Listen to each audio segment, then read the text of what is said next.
Estamos de volta. E março é o 10º mês consecutivo de recorde de temperatura média da superfície global. A média chegou a 14,4 graus na Terra em março de 2024, 0,73 décimos de grau acima do período que vai de 1991 a 2020 e acima do recorde de 2016. Olhando para todos os meses, sem nos focarmos somente em março, estamos 1,58 grau acima dos níveis pré-industriais. Assunto para quem? Para ele, Arthur Miller, que já está aqui com a gente. Quer dizer que nem o enfraquecimento, do El Niño conseguiu diminuir as temperaturas pelo globo, é isso, Arthur? Uma boa tarde para você. É isso mesmo, Priscila, obrigado, uma boa tarde para você que nos acompanha aqui no Mercado e Companhia. O assunto agora é meteorologia e, claro, destacando esse novo dado de temperatura, porque tá difícil de baixar esse calorão em todo o globo. Inclusive, trazendo aqui o mapa da Copérnicos, a agência europeia de meteorologia já bem conhecida, que a gente vem tratando do assunto desde o ano passado. E veja que o mapa de anomalia de temperatura, na qual as manchas em vermelho indicam calorão. E até para você entender melhor o que é a anomalia de temperatura, pense você, por exemplo, no trator. Se ele tem um tanque de combustível e se você coloca mais gasolina ou diesel do que está usando, acaba transbordando. Então esse mapa diz a mesma coisa, só que aqui o que está transbordando é calor. E claro, se está sobrando calor na Terra, justifica esse calorão recorde de temperatura. E lembrando que a atmosfera é uma máquina e não necessariamente tem que ser só calor e seca. Isso desregula principalmente ondas de frio, ondas de calor, inclusive muitos pontos acaba chovendo com excesso e em outros pontos essa chuva acaba faltando. E até para a gente ter uma ideia também do que está acontecendo no gráfico a seguir, vamos ver, olha, novamente aqui, isso aqui. Embaixo temos os meses do ano, aqui a anomalia de temperatura e aqui no decorrer dos anos, aqui é cada ano que passa, temperaturas cada vez mais subindo, coisa que os cientistas vêm alertando ano a ano e claro, por que tanto alarme do ano passado para cá? Porque veja, essa linha vermelha já é conhecida nossa, porque a partir de março do ano passado ela só subiu e veja como ela está discrepante em relação às outras linhas e essa temperatura só se elevou, foi mês após mês quebrando recorde, chegando aí ao 10º mês seguido, com recorde de temperatura do ar global, veja, com a linha amarela sendo aqui sendo 2024, batendo aqui em março. Ou seja, já temos até uma tendência que 2024 seja tão quente quanto foi em 2023, mesmo com o enfraquecimento do El Niño e até um possível retorno da Laninha. Eu quero destacar mais uma coisa, que aqui embaixo, essa linha pontilhada é a linha de referência, a linha da era pré-industrial, porque o que acontece, até usando o exemplo do trator, temos a seguinte situação, Você compra um trator novinho e ele está ali limpinho, você usa ele no outro dia e foi aquele dia de chuva, muita lama e ele ficou sujo.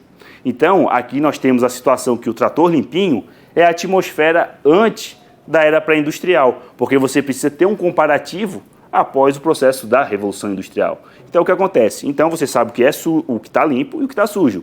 Agora, o que é difícil, e a gente tem que entender melhor essa situação, porque às vezes a gente se engana, porque quando a gente pega a climatologia mais recente, em meteorologia a gente usa 30 anos de dados para ter uma climatologia. Então, se você usa o período de 91 a 2020, que é o mais recente, você acaba tendo a situação seguinte. Você estava com o trator sujo e usou ele no outro dia. E aí você olha, o trator está sujo, olhando para o dia anterior, ele não está tão sujo assim, o que é um engano porque ele continua sujo. Então, muito cuidado porque essa situação é preocupante e, claro, a gente tem diversos exemplos aí, desde o ano passado até agora, ainda vão acontecer porque o clima está desregulado. E antes de contar um caso aqui muito interessante, só para ficar muito claro para a nossa audiência, cada linha dessa representa um ano da década, é isso, Arthur? Isso, então aqui onde está mais azulzinho era a década de 40 e foi subindo aqui para 50. Década de 40, para quem não está conseguindo enxergar, década de 40, de 50, de 60, e em cada uma das décadas a média da temperatura foi subindo da superfície global, mostrando essa linha, e aí você vê como a gente está muito acima e quando vê 2024, então, isso que é realmente alarmante, Arthur? Por isso que a gente aqui, é importante traduzir muito esse monte de linhas de macarrão que parece por aí, mas que está mostrando que de 1940 para 2024, olha só a elevação que a gente teve de temperatura, que dá esse 1,58 que a gente noticiou aqui. E olha só esse caso interessante, gente. Pela primeira vez, um tribunal europeu condenou o governo da Suíça por não agir diante das mudanças climáticas, o que coloca em risco os seus cidadãos. Uma associação de idosas suíças alegou que o governo colocou em risco a saúde delas durante a última onda de calor que o país enfrentou em meados de 2023. Imagina só, Arthur, agora, se não for feito nada do crime, o pessoal começar a processar. Ainda bem que não processa você se erra a temperatura de um dia, hein? O que você diz a respeito dessa notícia, Arthur? Não, a respeito dessa notícia, né, até para diferenciar, nós, né, como meteorologistas, temos aí a tendência do quê? Dar a melhor informação para você com aquilo que a gente tem no momento. É passível de erros? Sim. Agora, a palavra dessa situação se chama negligência. Porque o que acontece? Assim, a gente não consegue pontuar o que vai acontecer em cada ponto, mas, ao menos nos últimos 150 anos, isso já vem sendo avisado. Inclusive, tem um podcast especial do podcast Canal Rural Clima que a gente explica desde o descobrimento do efeito estufa e de tudo isso que foi visto lá pela ciência há 100, 150 anos atrás, acontecendo. Então, é uma situação de negligência, porque foram avisados e quanto mais demorarmos a tomarmos medidas mais sustentáveis, principalmente acelerar a transição energética, não tem jeito. É gás de efeito estufa, o calorão continua e cabe a nós aqui, né, cada vez entender como está o clima para levar a melhor informação para você tomar a melhor decisão, porque não tem jeito. Se a gente não muda, o futuro também não vai mudar. Isso.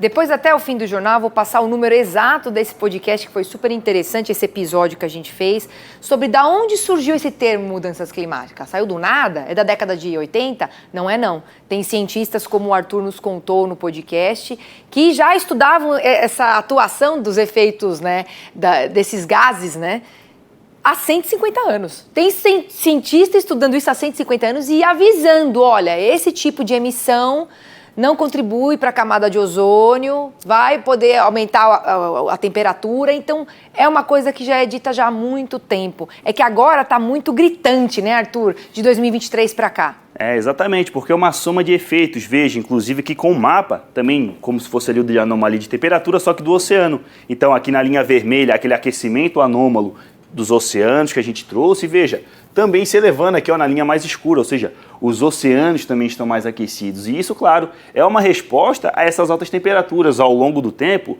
os oceanos vieram armazenando esse calor. E chega uma hora que nem eles conseguem mais armazenar e começam a emitir. Ou seja, temos dois problemas. O aquecimento global continua e temos os oceanos também jogando calor. E ano passado a gente tinha mais um problema, que era o El Niño.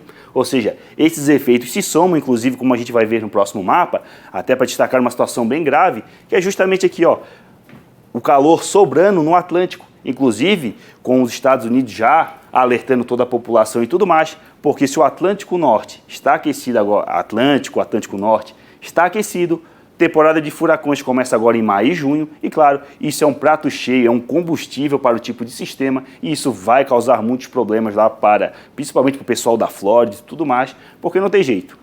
Vai ter furacões de forte intensidade na temporada desse ano e, claro, isso tem respaldo em todo o globo. Até rapidamente aqui, olhando para o Brasil, Atlântico Norte aquecido já significa que vamos ter aí novamente uma seca na Amazônia. E veja, mesmo com a entrada da Laninha, chuvas dentro da média tanto no centro-oeste quanto no nordeste e abaixo da média na região sul. Mas lembrando, outono e inverno quente em todo o país. Isso, e com efeitos, claro, nas lavouras. Arthur, muito obrigada pela sua explicação aqui hoje, foi excelente.